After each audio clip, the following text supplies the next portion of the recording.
समजा रात्रीचे 2 वाजले आहेत हं, आणि एखाद्या मोठ्या कंपनीचा जो अतिशय यशस्वी सीईओ आहे ना, तो आपल्या आलिशान घरातल्या बेडरूममध्ये छताकडे एकटक बघत जागा आहे.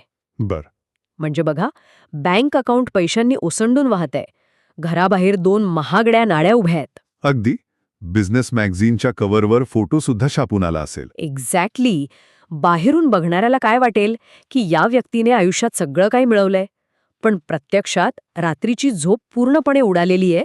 मनात भयंकर अस्वस्थता आहे. आणि मेंदू विचारांच्या चक्रव्यूहात अडकलंय. हो ना, आपण ज्याला सक्सेस म्हणतो ते सर्व मिळूनही आतून पूर्णपणे रिकामं आणि हरवल्यासारखं वाटणं, असं का होत असावं? हा प्रश्न खूप अस्वस्थ करणारा आहे आणि खरं तर आजच्या घडीला अत्यंत प्रासंगिक आहे. आपण यशाला मोजण्याची एक अतिशय सोपी आणि दृश्य पद्धत शोधून काढली आहे. म्हणजे पैसा आणि पद. बरोबर. पैसा, पद आणि पॉवर. जे डोळ्यांना दिसतं त्याला आपण यश मानतो. पण जेव्हा आपण मानवी मनाच्या आणि समाधानाच्या गुंतागुंतीच्या जगात प्रवेश करतो ना, तेव्हा ही यशाची व्याख्या पूर्णपणे कोलमडून पडते. अच्छा. कारण बाहेरून दिसणारं यश आणि आतून जाणवणारी शांती या 2 पूर्णपणे वेगळ्या गोष्टी आहेत. आणि म्हणूनच आजच्या या डीप डाईव्हमध्ये आपण याच विरोधाभासाच्या मुळाशी जाणार आहोत. आज आपण गौर गोपाल दास यांच्या लाईफ्स अमेझिंग सिक्रेट्स या अत्यंत गाजलेल्या पुस्तकातल्या काही अतिशय पॉवरफुल आयडियाज डिकोड करणार आहोत. हो, आणि हे पुस्तक खूप काही शिकवून जातं. नक्कीच. या पुस्तकात एक मध्यवर्ती संकल्पना मांडली आहे जी अतिशय रंजक आहे. त्यात असं म्हटलंय की आपलं आयुष्य हे एका गाडीसारखं आहे आणि या आयुष्याच्या गाडीला 4 चाके आहेत. वैयक्तिक आयुष्य, आपली नाती, आपलं कामाचं आयुष्य म्हणजेच करिअर आणि आपलं सामाजिक योगदान. बरोबर. आणि या मॉडेलची खरी ताकद ही आहे की ते आपल्याला एकाच वेळी संपूर्ण चित्राकडे बघायला लावतं. म्हणजे विचार करा, जर आपण एखाद्या लांबच्या प्रवासाला निघालो आहोत आणि गाडीच्या एका चाकाची हवा पूर्णपणे गेलेली असेल. अगदी तेच, किंवा एखादं चाक पंक्चर असेल, तर इंजिन कितीही शक्तिशाली असलं तरी गाडी वेगाने पुढे जाऊ शकत नाही. ती एकतर एका बाजूला ओढली जाईल किंवा तिचा अपघात होईल. बापरे, मानवी आयुष्याचंही अगदी तसंच आहे म्हणायचं.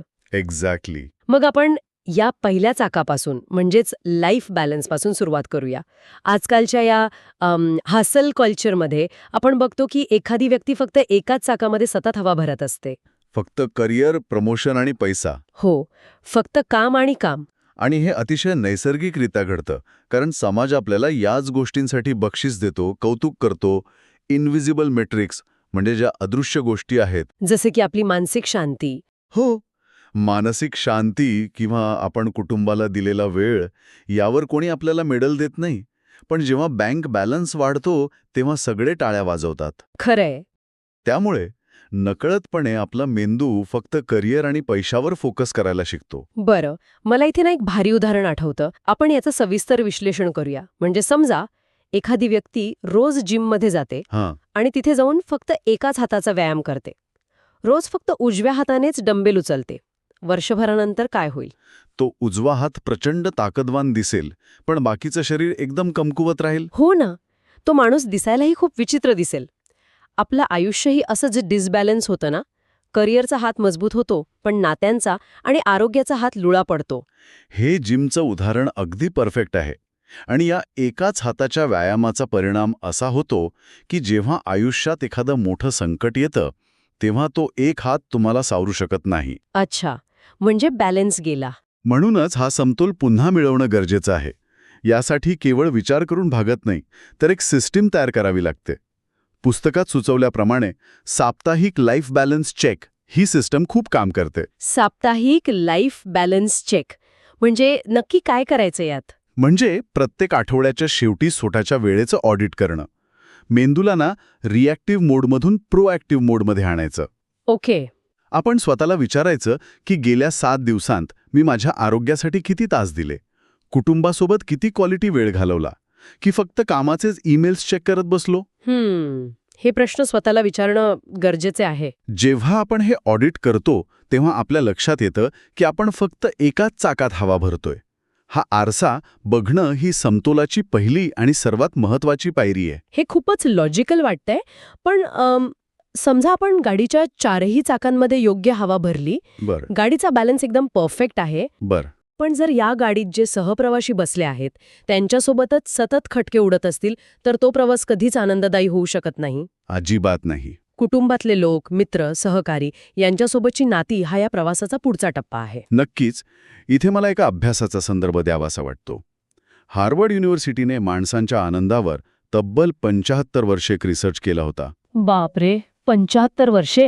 हो, आणि त्या अभ्यासाचा अंतिम निष्कर्ष एकच होता. चांगली आणि मजबूत नाती माणसाला निरोगी आणि आनंदी ठेवतात. पण आजच्या युगात ना आपण सगळे शारीरिकदृष्ट्या एकत्र असतो, पण मानसिकदृष्ट्या शेकडो मैल दूर असतो. बरोबर. आणि इथेच संवादाचा मुद्दा येतो. या पुस्तकातला गौर गोपालदास यांचा तो नियम मला खूप आवडतो की फक्त ऐकू नका तर लक्ष देऊन ऐका. आपण ना हिअरिंग आणि लिसनिंग यात खूप गल्लत करतो. अगदी खरं आहे. कोणीतरी आपल्याशी बोलत असतं आणि आपण मोबाईलमध्ये स्क्रोल करत नुसती मान हलवत असतो. हाच तर खरा प्रॉब्लेम आहे. हिअरिंग ही फक्त कानांची क्रिया आहे, पण लिसनिंगमध्ये आपण समोरच्या व्यक्तीच्या भावना, तिचा टोन आणि तिच्या देहबोलीचाही अर्थ समजून घेतो. इथे सर्वात लक्षवेधी गोष्ट ही आहे, काय? जेव्हा आपण एखाद्याकडे पूर्ण लक्ष देतो तेव्हा त्यांच्या मेंदूत ऑक्सिटॉसिन नावाचं केमिकल रिलीज होतं, जे विश्वास आणि सुरक्षिततेची भावना निर्माण करतं.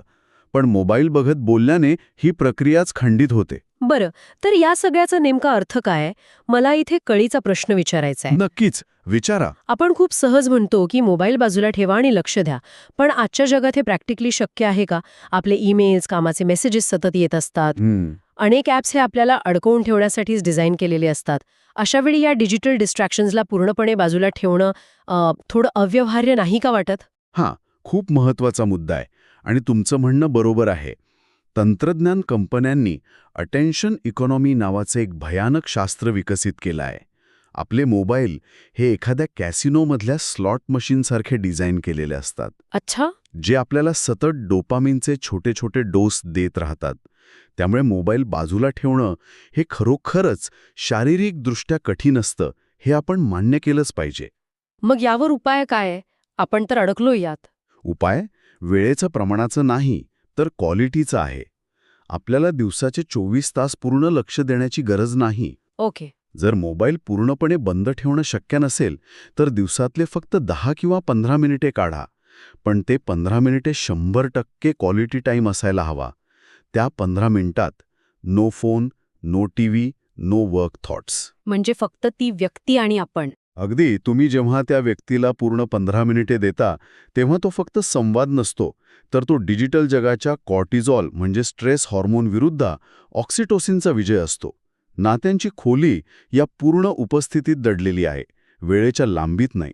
अरे वा, म्हणजे अर्धा तास अर्ध्या लक्षानं बोलण्यापेक्षा 10 मिनिटं पूर्ण लक्ष देऊन बोलणं हे मेंदूच्या आणि नात्यांच्या दृष्टीने जास्त पॉवरफुल आहे. एक्झॅक्टली. ग्रेट. आता आपण गाडीच्या चाकांबद्दल बोललो, सहप्रवाशांबद्दल बोललो, पण जर गाडीचं इंजिनच बिघडलेलं असेल तर गाडी 1 इंचही पुढे जाणार नाही. मानवी आयुष्यात मन आणि आपले विचार हे त्या इंजिनासारखं काम करतात. अगदी बरोबर. कारण आपल्या वागणुकीची एक साखळी असते. आधी मनात विचार येतात, त्या विचारांवरून आपल्या भावना तयार होतात आणि त्या भावनांवरून आपली कृती घडते. इंजिनमध्ये जर कचरा गेला असेल तर गाडीचा परफॉर्मन्स खराब होणारच. नकारात्मक विचार हे त्या कचऱ्यासारखे असतात. मला वाटतं ना, आपलं हे मानवी मन आजकालच्या सोशल मीडियाच्या अल्गोरिथमसारखं काम करतं. म्हणजे कसं? बघा, आपण जर इंस्टाग्राम किंवा यूट्यूबवर एखादा भांडणाचा किंवा नैराश्याचा व्हिडिओ पाहिला तर तो अल्गोरिथम लगेच ट्रॅक करतो आणि आपल्याला तसलेच आणखी 10 व्हिडिओ दाखवतो. हो, अगदी बरोबर. आपण जे पाहतो तेच ते आपल्याला अधिकाधिक दाखवायला लागतं. आपलं मन पण असंच करतं ना. आपण नकारात्मकता शोधली तर नकारात्मकता वाढते. क्या बात है. हे खूपच अचूक आणि भन्नाट उदाहरण आहे. मानवी मेंदूचा अल्गोरिदम खरंच असाच काम करतो आणि यामागे लाखो वर्षांची उत्क्रांती आहे. उत्क्रांती? हो, जंगलात राहताना माणसाला जगण्यासाठी धोके ओळखावे लागायचे. त्यामुळे आपला मेंदू कायम निगेटिव्ह गोष्टींकडे आधी लक्ष देतो. याला सायकोलॉजीमध्ये निगेटिव्हिटी बायस म्हणतात. म्हणजे जर सकाळी उठल्याबरोबर आपण ट्रॅफिकमध्ये कुणावर तरी चिडलो तर दिवसभर आपलं मन आपल्याला फक्त राग आणणाऱ्याच गोष्टी शोधून दाखवतं. अगदी तसंच.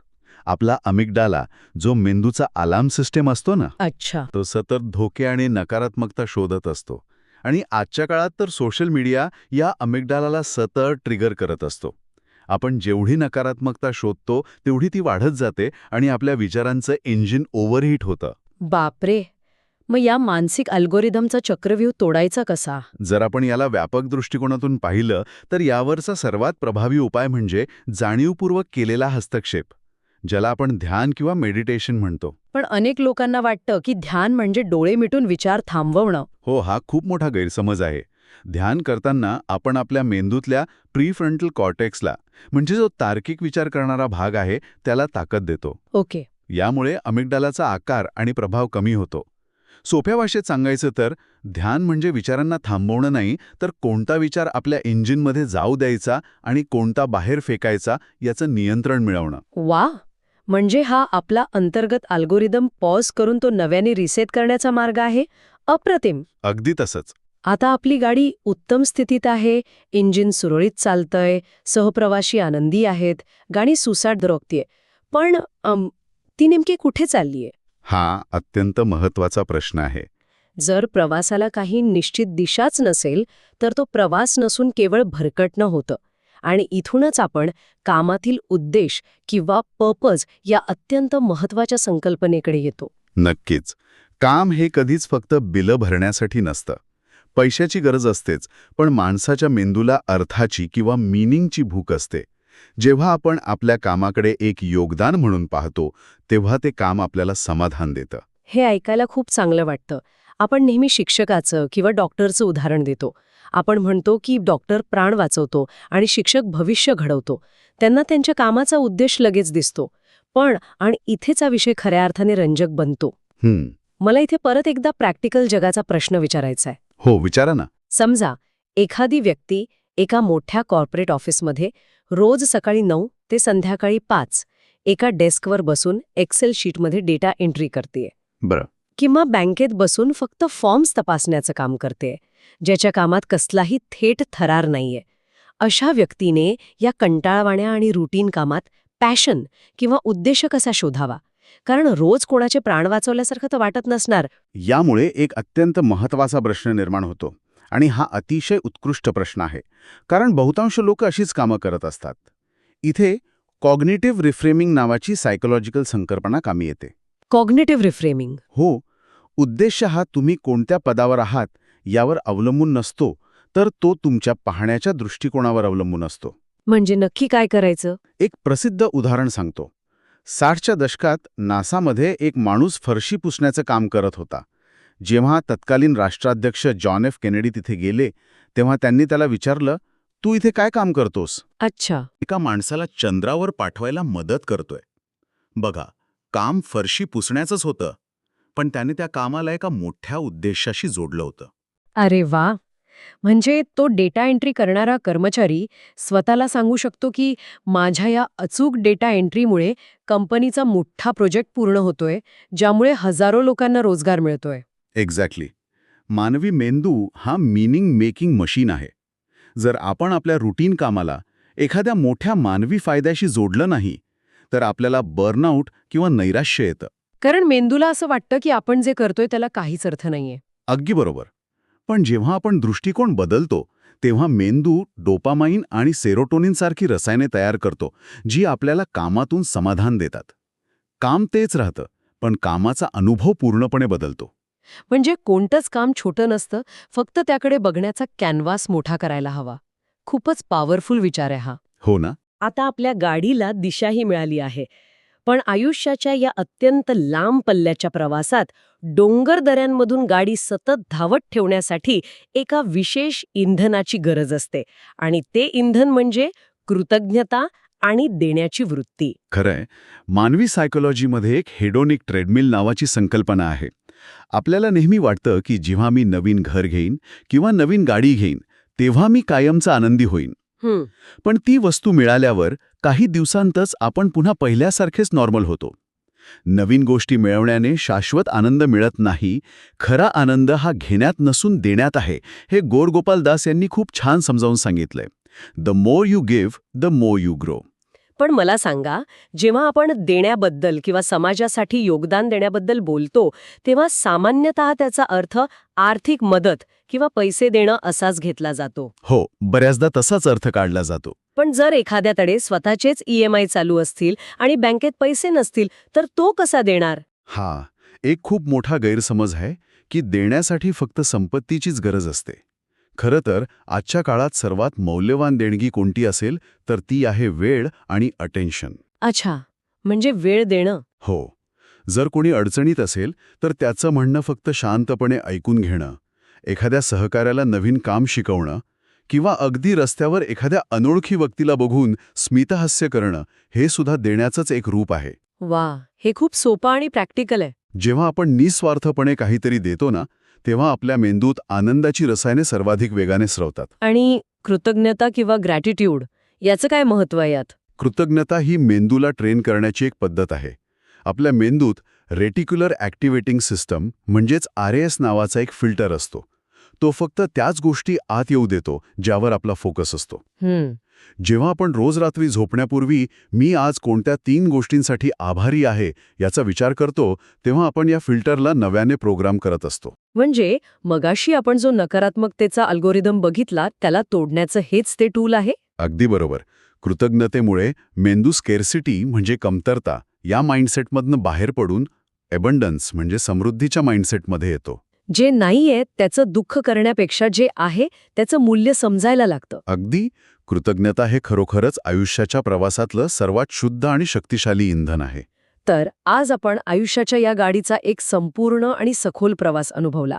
आपण पाहिलं की हसल कल्चरच्या नादात एका चाकात हवा भरण्यापेक्षा सर्व 4ही चाकांमध्ये समतोल राखणं किती महत्वाचे आहे. त्यानंतर आपण डिजिटल डिस्ट्रॅक्शनच्या काळात संवादाची गुणवत्ता सुधारून सहप्रवासांसोबतची नाती कशी टिकवायची हे बघितलं. हो, आणि नकारात्मकतेच्या बायसला ध्यानाद्वारे कसे नियंत्रित करायचे आणि इंजिन कसे स्वच्छ ठेवायचे यावरही चर्चा केली. तसेच आपण कामाकडे केवळ रुटीन म्हणून न बघता कॉग्निटिव्ह रिफ्रेमिंगच्या माध्यमातून त्यात उद्देश कसा शोधायचा हे शिकलो. आणि शेवटी कृतज्ञता आणि देण्याच्या वृत्तीरूपी इंधनाने हा लांबचा प्रवास कसा सुखकर बनवायचा हे समजून घेतलं. आणि या सर्व चर्चेचा गाभा गौर गोपालदास यांच्या एका अत्यंत सुंदर विचारात सामावलेला आहे. आयुष्य खरोखरच सोपे आहे, आपणच आपल्या चुकीच्या प्राधान्यांमुळे ते गुंतागुंतीचे करतो. क्या बात आहे. आपण या 4 चाकांबद्दल, गाडीच्या इंजिनबद्दल, दिशेबद्दल आणि इंधनाबद्दल खूप सविस्तर माहिती घेतली.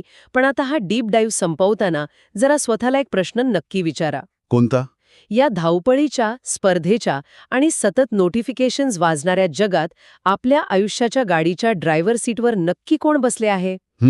आपले जुने नकारात्मक अल्गोरिदम्स गाडी कंट्रोल करत आहेत की आपण स्वतः पूर्ण जाणीवेने आणि सजगतेने आपल्या आयुष्याचं स्टिअरिंग आपल्या हातात घेतले आहे? आजच्या दिवसभरासाठी हा विचार नक्की सोबत ठेवा.